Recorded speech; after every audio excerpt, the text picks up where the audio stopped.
Okay, All right. folks. So we've now it's 11 o'clock. So if it's 11 o'clock, it's Dr. Nigel Gearing who's going to be hopefully talking to us about the biggest problems facing learners online and how we can minimize those problems. And Nigel's from the University of Auckland, so I'm hoping he's here, I'm here. and he is. I Do can see him. I'm here. All right, over to you, sir. Yeah, you want me to you, share you've screen and got get started? half an hour. You can start whenever you want, sir. Okay. No worries. Okay. So what I'm going to do here is I'm going to come from like a sort of an autobiographical perspective, a perspective of one of the participants in my PhD study, and I'm going to place it in the context of the literature sort of back up what went down, okay? So I'll just start off, okay, so what are our biggest problems facing learners online and how do we minimize them? I think good entry point here from the University of Auckland's perspective is when the COVID pandemic struck, this institution was faced with a pretty stark reality that it had to basically overnight move to an exclusively online presence, and it wasn't prepared for it. I'm a learning designer now, okay? So what I witnessed largely through listening to academic staff recounting their trials and tribulations of their students as I worked with them on their learning design projects during COVID, it seemed to me they're in a brave new world, and it took me back to my days as an isolated distance online student. So today I'm going to share aspects of my experience as that student, of a friend, a peer and colleague, as she attempted to learn a second language online, it was Korean, and how she, as a participant in my research, informed it on factors that potentially motivate and or demotivate students. More importantly, hopefully this learning experience and pedagogical insight can provide some possible strategies to make learning the experience easier for those who follow. So a bit about me, my backstory intellectually, which isn't my focus now. I've done 2 degrees online, an MA in TESOL and a PhD in applied linguistics. The former was pretty difficulty-free, the later highly problematic. Why? For the former, there may be some easily explained reasons. In my case, the master's degree was almost entirely populated by distance learners working full-time in the same situation as me, ESL, EFL instructors offshore in the main and host nations where English was obviously not the first language. We were all in the same boat. There was a core to us. We were studying the same subjects. We had something to touch base over. Our shared job, our shared bringing to the table of elements of how our experience in it could inform our academic study was a major thrust of what we were doing. In one course, for whatever reason, if it posed problems for any of us, there were another 11 that potentially did not. For me, everything intensified in a negative way when I did the PhD. Therefore, for the benefit of discussion, we will focus on the latter. So I'll give you a couple of seconds just to read the slide. This is like the backstory to our participant. If you could signal when you're ready, and I'll do the talk.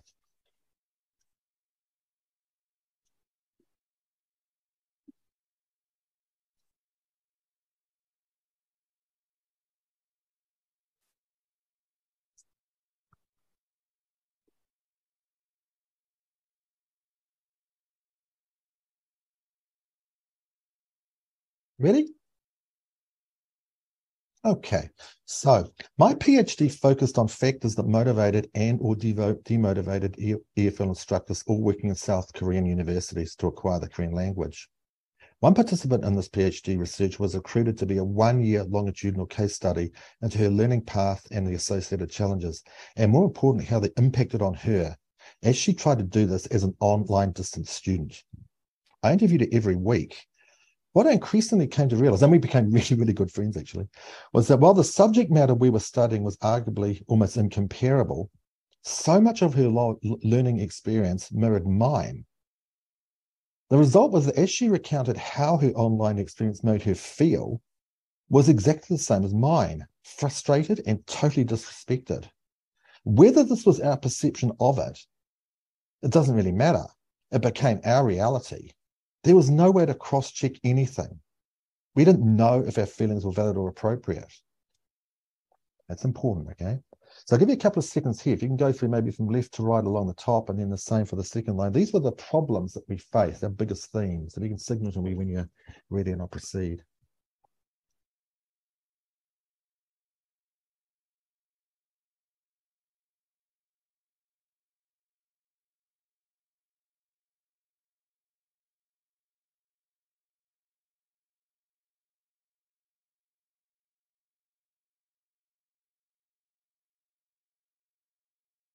Okay, all good?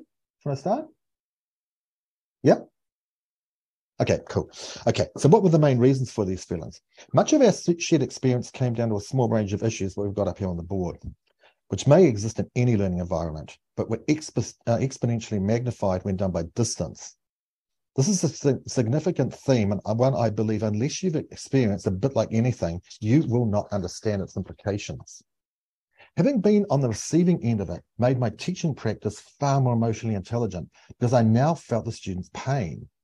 Students can become demotivated for a number of reasons, some of which have been researched in depth. Others get lost in translation, okay? But they're highly relevant nonetheless, and I believe this is the biggest one. As learning advisors, if you're aware that these issues were shared in equal measure by a 27-year-old largely tech-savvy woman and a mature returning student with a life experience including years in the highly competitive world of freelance journalism, but technically challenged, as you can see, I always get freaked out by tech, I might give you a template on how to appropriately respond to what might appear very stress-distant students, regardless of the course they are taking or the level. Much of our shared anguish was in addition to study what at times were highly difficult subjects for both of us, and we were relatively inexperienced learners in each. So here are the main issues we both encountered on the board. Okay, if you're having trouble getting started, accessing or negotiating any aspect of learning due to tech issues, putting it mildly, this is a massive demotivator. Why? Both of us experienced this interpreted two ways, rightly or wrongly. Such challenges were totally avoidable. And if the courses had been piloted, red flags would have been spotted and dealt with. We both felt that we had been made to look foolish in the absence of being able to seek any support locally. Inept at having to put in a position of having to ask for help publicly and online, which itself became an issue. If be given remotely, it became even more of a stress. Possibly more importantly, both our cases made us lose our confidence pretty quickly in aspects of our learning providers. Are these people actually motivated to provide a good service? Are they lazy or are they arrogant? Why were these issues anticipated and dealt with before going live? You would not get away with this in the private sector. In a nutshell, the resulting feeling was one of we are not respected, no matter whether this is real or imagined. This is how we felt. I know of one higher degree research student who pulled the plug on her program precisely because of the stress associated with trying to deal with this while working full-time in Abu Dhabi and experienced significant problems in her intimate relationship. It wastes an enormous amount of unnecessary time at the outset of a study program and definitely sets a tone for demotivation, particularly if the student is already intimidated in any way. Linked to this and directly following on from it is the sense we both felt accessing a community of practice left us feeling exposed and highly vulnerable, particularly if as learners we were simply thrown into the mix and there was no visual audio introduction, including something to help us come, to a sense of family or some sort of personal introduction from the teacher or facilitator. They just appear as an expert. It can make embarking out on completely new forms of study extremely intimidating. I had not studied applied linguistics before, and Patricia had not attempted to learn a language outside compulsory courses in school. Whether other learners were in the same boat or not, we felt like imposters. In such situations, if not managed, the accompanying imposter syndrome will manifest quickly. It did for both of us. My experience of this form of stress that we both shared makes me believe that few designers and teachers have study courses in this way. One highly effective strategy to combat this ever-impending demotivation and imposter syndrome is the placement of effective signposting, guidelines, and scaffolding. In my case, at times this was totally lacking. Again, as an isolated distant student, this forces you to seek help online and makes you look foolish. In my case, because there were such limited opportunities for real-time communication, I did not want this to be taken up with anything that should have been easily solved by giving the appropriate guidance up front. Added to this, both Patricia and myself found delays in receiving support and feedback for many of our requests. This was extremely stressful. In my case, this was often because by the time I did receive it, I had long ago worked out an alternative solution and was now receiving information that merely confused the path I'd forged myself to continue. So as you can see, All aspects of learning that may cause intimidation can be exponentially magnified if you are working full-time in an isolated situation, as we were in a host nation online.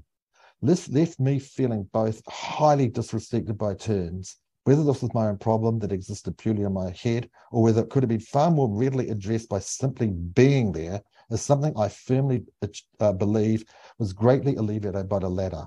I personally achieved more in face-to-face conversation in 20 minutes when I traveled to Sydney to see my supervisor than through weeks of buggerizing around with any online communication. So we're going to turn to the literature to back up what me and Patricia went through. And I'll give you a couple of minutes just to have a quick look there. The names and brackets and the years are the literature I'm going to draw from, which is from pretty much motivation and demotivation, coming from, in my case, second language acquisition, which has the highest failure rate in all learning paths. So it's a good way to segue into this. I'll give you a couple of seconds.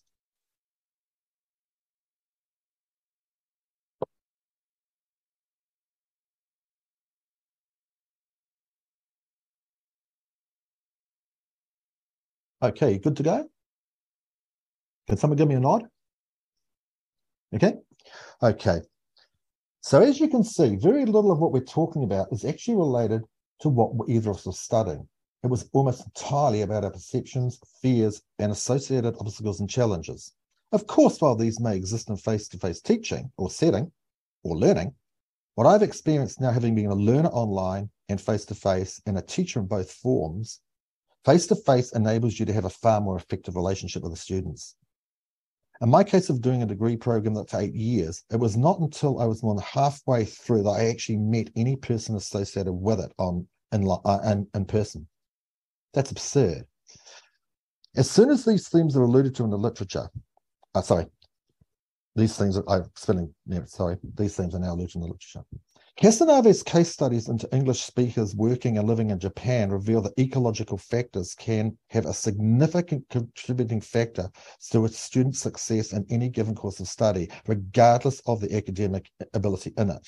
Her themes that came up prominently of English speakers working in Japan included difficulties inside intimate personal relationships, work-related issues, particularly time, issues of stress of living in an isolated foreign environment with little to no support, cultural alienation, and health issues, particularly air pollution, among others. As already stated, tech problems can simply magnify any sense of this is too much. In Patricia's case, the simple aspect of being a Mac user when they were using Windows caused enormous installation problems even before commencement of the course. Once into our courses, we both came up against the real issue for each of us that learning in isolation was highly problematic. Vygotsky, 1978, emphasized the dominant role of social experience in human development and that any higher mental function is external before becoming a truly mental function. He also noted that the mechanism of individual development change is rooted in society and culture. Potentially highly problematic if participants are all residing in different societies and cultures, operating in isolation in them, and when they do connect, it's like this. Patricia felt very, very unconfident about her ability to learn a language, deemed one of the most difficult by the US military, who trained translators and interpreters in multiple languages. Her prior experience of learning a language had been unsuccessful. So, attempting to gain access to a community of practice of safety using Korean largely correlated with those participants in Bonnie Norton's pathfinding studies of immigrant women attempting to acquire English in Canada, largely through their workplaces and with very limited success. Where Patricia found corresponding issues of lack of accommodation in daily life in South Korea, she also found a similar block, again, whether real or perceived, in her online community. She felt unsafe. Reasons for this, as exposed by probably the doyens of LT research, Zoltan Dornier and Emma Ushioda, that both operate out of the UK, largely stem from real or perceived prior negative learning experiences, either online or face-to-face, and the subsequent, we'll just say baggage, perhaps subconscious, that they bring to their new similar learning experience. This is something that many teachers of maths encounter. The students will come in and they have a strong resistance because their prior experience was negative. For Patricia, the slightest hint that she was making errors in her career in her online community caused her to withdraw. You need to, maybe not you, but be aware when students come to you. If they've withdrawn, it's a massive red flag. Something that is much easier to do in an online forum than face-to-face. And face-to-face, the teachers are going to, what's wrong? They might ask a question. If you just turn off your Zoom, you don't know. They might have gone to the toilet. You've got no clue. Invariably, all these factors result in demotivation, the sense that the challenges and obstacles are too big to surmount. Again, I can't emphasize enough. All of these issues are magnified depending on the psychology of the learner online. Okay, I'll give you a couple of seconds to go through this. How do we, in a simple way, deal with these issues? Give a couple of seconds to read our 5 little entries there.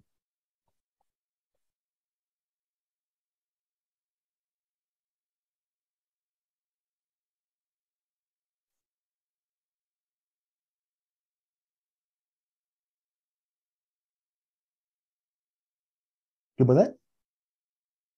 Okay, so I come from like a teaching and learning design perspective, and I've been a student on this, so I know you're learning advisors, but I think if you can get the student's backstory and have a sense of where they're at when they come to you about the stress they're feeling, it might be coming from the perspective of what I've been talking about, okay? That's my thought. So now, how do we attempt to alleviate these problems? I'll give you a couple of minutes here to go through a little methodology that I've employed here with the learning design team, which we take up to the academic staff with quite a lot of success, actually, particularly in engineering, which has a lot of international students.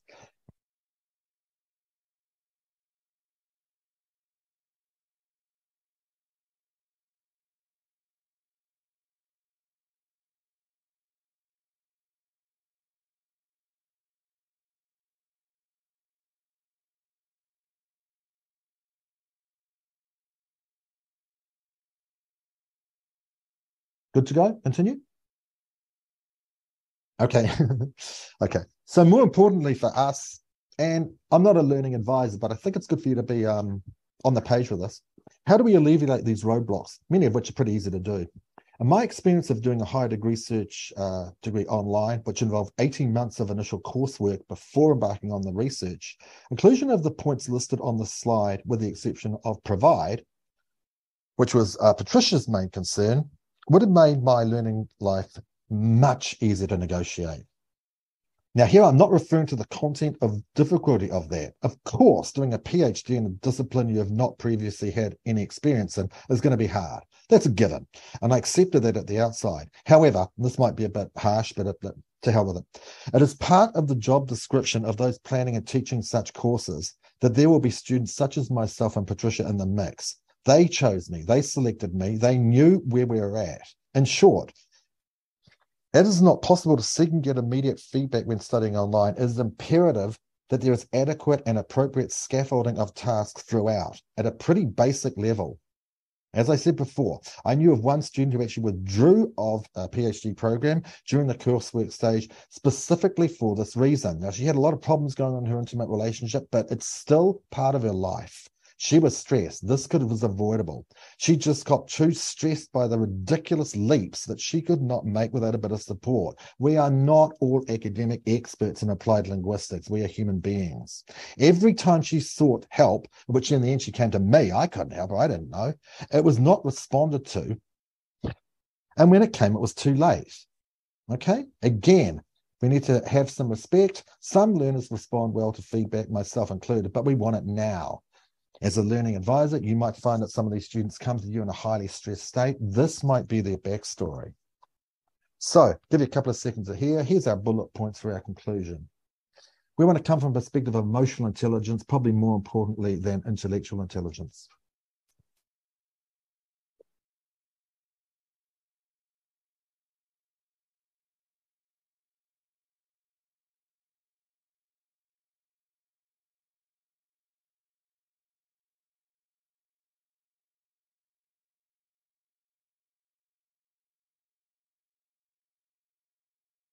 Okay, good to go? Okay. So in conclusion, the experience of online learning that Patricia had largely over time mirrored mine, particularly in terms of how it made us feel. We both felt frustrated, alienated, and demoralized by turn. rejuvenating ourselves to re-enter the flow only for the same sequence to reoccur. This is only sustainable for a certain amount of time. Of course, being adults with a lot going on in our lives beyond our online programs would affect how we'd approach them. But any obstacle, real or imagined, in our case, both became massively magnified by the distance factor. This is what I want your takeaway to be, okay?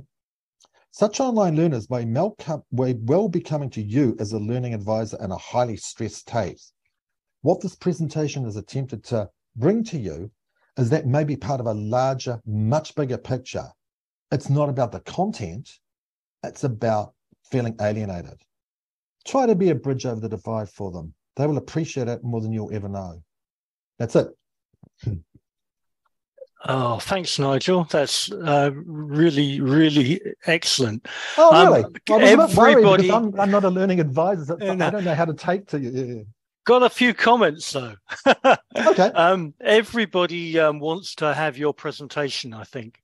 So I'll just email that to Dawn, whoever the advice. I don't know. I'll just send. I don't know who to send it to, but I'll send the slides and the script. I think there's 43 of us that would like it. No, certainly cool. Every comment said, "Can I have your presentation? Can I have your presentation?" There's a couple of.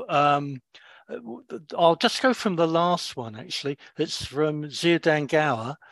She said, in learning advising, we don't often work with a fixed cohort of students, and the challenge is often how do we do this in an individual consultation or a one-off workshop. So I just wondered if you might have a comment about the approach that perhaps we could take.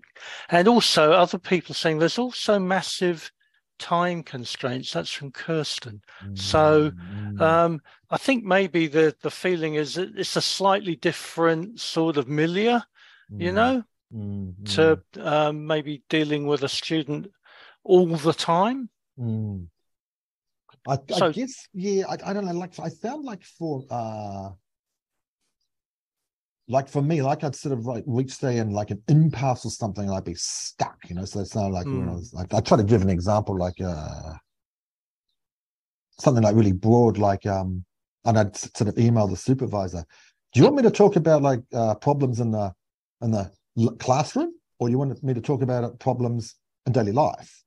Oh, but maybe. There will be no response for I think 6 weeks, and it's I need to know. That's what I'm sort of, you know what I mean? Yeah. I think we all do a bit of pastoral support with the learning advice as well. So it's a lot of academic support, I would suggest, but maybe that's not true for everyone. I don't know. But I think where I'm coming from more is because I had a lot of experience when I was teaching. I think what I'm trying to sort of get across to you is I'm not talking about the school leader. This is more like the adult who might have been in the workforce for 20 years and was returning to study. They got made redundant, or something like Patricia. They're doing it because they need it for their job. They tried to learn Spanish and it was a nightmare. She's got to learn Korean for her job, and she's coming in from she's got a backstory. I think that's what I'm trying to convey to you. Yeah, I think I'm trying to convey to you. Yeah. Right. Does that answer the question? I'm not sure if I've answered the question. I don't know, mate. I'm sorry. Okay. Hey, is anybody else? I think Sherry's got a. And no. Has anybody else got any sort of questions they'd like to ask now? Yeah, I think Sherry and Julie have got their. Oh, yeah, go for it. Take Julie first, Dave. What do you? Oh, yeah. I think I got my hand up first. Thank you, Nigel. Nigel. You're at the top, so I'll have you. Yeah. Thank you. That we often do have kind of one-off engagements with students. It is harder to tell. However, there's been some real improvements at Canterbury in about the last year and a half in terms of what data we have access to. So there's now shared data across support services. And it's not that everything is shared, but we can see whether a student has engaged with student care, which is the pastoral service, or student accessibility services for students with disabilities, or if they haven't been engaging with the Moodle aspect of the course. Really big flag. So all of those kinds of things, that data for us can make up for the lack of and long-term relationship. Not totally, but it's really helpful. And if we see heaps of things, like if there's 4 appointments with student care, we're likely to ring up and go, and sometimes they share data, but often they don't, but we can just say, look, would be really helpful to know what's going on. So I think that's the best way that we can negotiate that aspect of being a learning advisor, I think. Yeah, I think so. If you're just aware of that, even like a 2-minute phone call, we hear your pain. It's honestly, for my benefit, it's enough. But if you don't get that, it's like everything starts to spiral. You know what I mean? So you go on a date and the person's nice and they're hot and you don't hear anything after 6 weeks. Are we going to proceed or not? Just tell me. It's the same thing. Mm. Okay, maybe Cherry's next on my list. Hi, Cherry. Kia ora, Nigel. How are you? Loved the presentation. Oh, that's nice. I find it really helpful and informative. So, as LAs, I mean, like we work differently across the different tertiary institutions, but no, I've always thought of our position as quite privileged because we sit in between students and lecturers. So we hear the best and the worst from students. We also hear the best and the worst from lecturers. That's important. It's important. Yeah. So it's nice and it's really good for gauging the environment of any particular university. So in all of that, we get to hear the pain, and a lot of it you described. And as an LA for Massey, I work with a lot of lecturers as well to embed learning support. Not all, it's just the ones who really come to seek me out. Yeah. Some people become be part fine of with projects. All of this. A significant number aren't.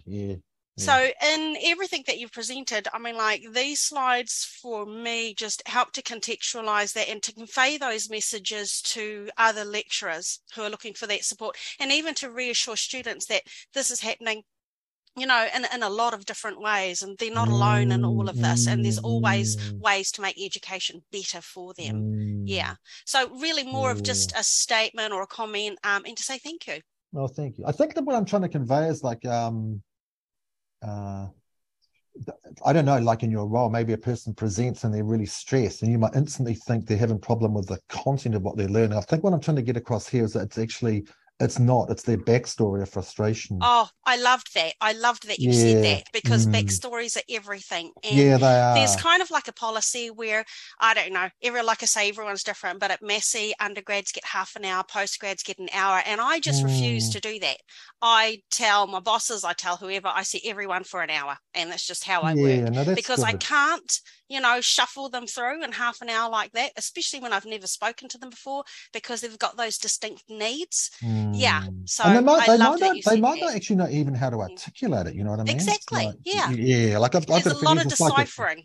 I've got a friend who's a psychotherapist. He's a really good guy, and I talk to him. So someone will come into his office and they will be like experience severe addiction, and the client thinks it's the addiction that's the problem. He's going, no, it's your backstory. You come from a highly dysfunctional family. You're simply using drugs as a painkiller, but the client thinks that drugs is the issue, and he's like, drugs isn't the issue. You know what I mean? Yes. So I think that's kind of like, that's probably what I'm trying to allude to, because I don't have much knowledge of your professional. Well, I'm often referring students, not often, but I several times a year I refer students on to those health counsellors. Well, I'm surprised I didn't turn to junkie down the PhD. I haven't got any more hands up. So Mervyn, if you want to scope out any more questions, I'll take those. Okay. All right. So just one comment from Steph from the Open Poly. She said, thanks very much. Really interesting and really relevant to the students at the Open Poly, which is obviously a distance. And so the whole COVID thing's intensified this. Like at Auckland University, they've got a massive problem now with students not engaging. So you've got students who are into a third year, like undergraduates, like they're doing with my roomie here, Richie. Richie. He teaches sociology and he's got students into a third year. They've never actually been live in a group situation. And they, in sociology, you need to talk about, I don't know, race relations, whatever it is. They're doing it all online. And people are spooked about talking about that kind of thing in an honest way. Do you know what I mean? Online, they'd like, well, I don't think, there's too much talk about Maori issues or whatever they think. They feel afraid to do that online, where they might do it in a position of safety in a live environment. Do you know what I mean? I'll tell you a couple more, but Craig, Craig, do you want to have You're on, Craig. Oh, yeah. Like this is more thinking out loud more than anything. During COVID, we do one-off sessions of like academic writing or whatever, and we go into a course face-to-face. During COVID, they just said, okay, just send us a video. So we just video ourselves talking to ourselves for half an hour and then send it to them. And then in the new courses that they're designing now, we're out of the COVID thing, they are actually designing asynchronous courses. And still sort of asking for this talking head video. The only problem I'm seeing with it is you can't see whether the students are demotivated. Yeah, isn't their it? background Yeah, is. You can't see them at all, so you can't hone you can't what you're teaching at all to those students, and sort of you can't read the room. Flexibly do that while you're teaching. So yeah, I'm trying to figure out right now with videos whether we try to find other ways to connect with them as advisors. I think this is something that I've been sort of like emphasizing, like particularly the engineering faculty here, is if you can make, like, I don't know if you use, like, I don't know, but like in here we have these big courses and they have to like go into discussion groups. If you can make the discussion groups in a very, very safe environment, you have like an etiquette, you know, like say we're talking about, I don't know, like one arts program and they were talking about American politics, and it's like, if we come on here and we're going to talk about Donald Trump, we do not have any personalized attacks or abuse. We talk about the themes, all right? If you have that up front, if you make it a very safe environment for the students, that's extremely important, because as soon as they feel like when I did my master's degree, I was in this course, and it was a horrible course. It was like a morphology or something. I don't know what the hell it was. It was compulsory. And some student came on and was just told that the lecture was wrong. Now, she never came back. Just that one word publicly, you do not do that. You might be an academic expert, but you don't know this person's situation. Okay, Tanya, you're on. Kia ora. Oh, you're Tanya. No, we might be out of time.